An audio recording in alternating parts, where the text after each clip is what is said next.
এক কঠিন সময় আসবে, সেটা হচ্ছে হাসরের ময়দান।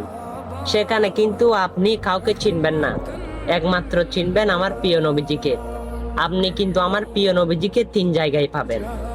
প্রথম জায়গায় হচ্ছে যখন আপনাকে ফেরেশতারা আপনার পাপ সম্পর্কে যখন মাপ দেওয়া হবে, সেই মিজানের পাল্লায় আপনাকে তোলা হবে।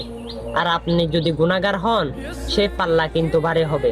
আর ফেরেশতারা আপনাকে ধরে নিয়ে জাহান্নামের দিকে নিয়ে যাইতে থাকবে। তখন আমার প্রিয় নবীজি দেখবে, আপনাকে ডাক দেবে। তখন ফেরেশতাকে জিজ্ঞেস করবে, এ ফেরেশতা, আমার উম্মতকে কোথায় নিচ্ছ? ফেরেশতারা বলবে, ইয়া রাসূলুল্লাহ, তার পাপ কিন্তু বেশি, তাই তাকে জাহান্নামে দিচ্ছি। তখন আমার প্রিয় নবীজি আপনাকে আবার নিয়ে আসলো, এসে মিজানের পাল্লায় তুললো। আমার প্রিয় নবীজির আঙ্গুলটা আপনার পাল্লার মধ্যে দিল, আপনার নেকির পাল্লা ভারী হয়ে গেল। হ্যাঁ,